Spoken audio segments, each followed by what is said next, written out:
Oh baby, gonna rub my hands together for this because this is so awesome, such great information, holy crap. Hello everybody, ToastMom here, and yesterday we got some awesome information about the competitive playlist that will be featured in Halo 4 in mid-February. So that will be a little bit before the skill ranking system will be in effect, but that's still awesome. Super awesome. So it's going to feature a heavily modified version of Slayer, CTF, Extraction, and King of the Hill. Now they say heavily modified, so this could potentially mean that they'll give us the ability to maybe run the flag in CTF, and maybe in King of the Hill they'll switch it so that the hill doesn't move every 30 seconds that players are in the hill, but rather on a set 2-minute interval like it used to work in the classic Halos. Now, they're saying they're envisioning this as not only the go-to place for competitive play, but also the premier place to get your 50 once that comes out. So the team hardcore,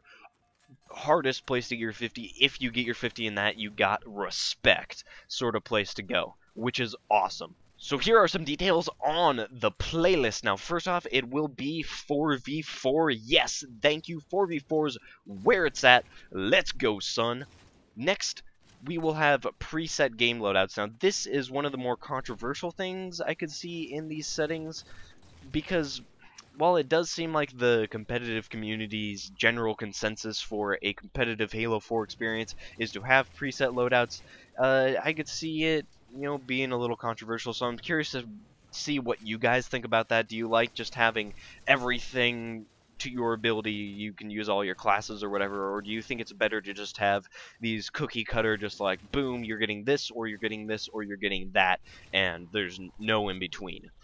Next, forced respawn timers, and no instant respawn. Yes, thank you. Even in Slayer, or some of the Oddball with instant respawn, even though Oddball isn't in here, it works really funky, and instant respawn, while it's a cool idea, just kind of makes it so that setups don't really work anymore, because you can't get 4 down and then push and get set up, because the people are instantly back in the game shooting you again. Especially on the smaller maps, it gets way too hectic and crazy, so I think it's a really awesome thing that they're taking that out. Next, we got Ordnance resupply on timers. That is good. Then we have join in progress off. Yes, thank you. Well, it's not that big of a deal now. I don't really care about losing because nothing's on the line. If there is a 50, like you're a 49, and you lose the game, you're going to go down to a 48. You're trying to hold on to that 49 so you can eventually get your 50, and you get put into a game that is like at the last 5 seconds and then just ends instantly. That sucks and shouldn't happen ever. And that tends to happen a lot whenever I get joined in progress. It's right near the end of the game, or people are getting dominated, which is why they quit out in the first place, so there's slots open in that game. So thank you. That is what needs to happen if this playlist is going to be very competitive and people are going to care about ranks. Next, no split screen. Now, I don't know, maybe the only reason they went for this is because it's going to maybe be a lot of Forge maps, potentially, so they're thinking, well, split screen doesn't really work with Forge maps, so we're just not going to have them. I'm not really sure why that's there. It doesn't seem to make too much of a difference, but it's off.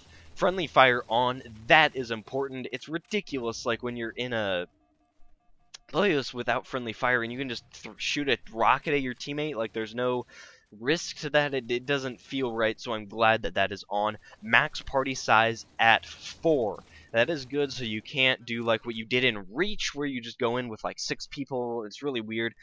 Better to have it locked at 4 if it's going to be competitive. Then they also say big party matching enforced. Now, I assume this is their way of saying that if you go in with a party of 4, you will get matched with a party of 4.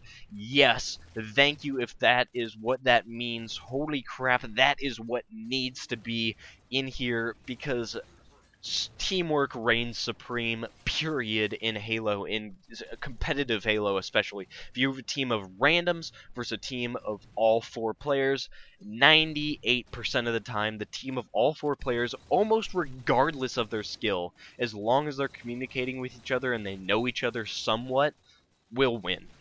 Pretty much hands down. No guests allowed. That is awesome. I mean, it's not really that big of a deal, but it's cool. No guests allowed. Yeehaw.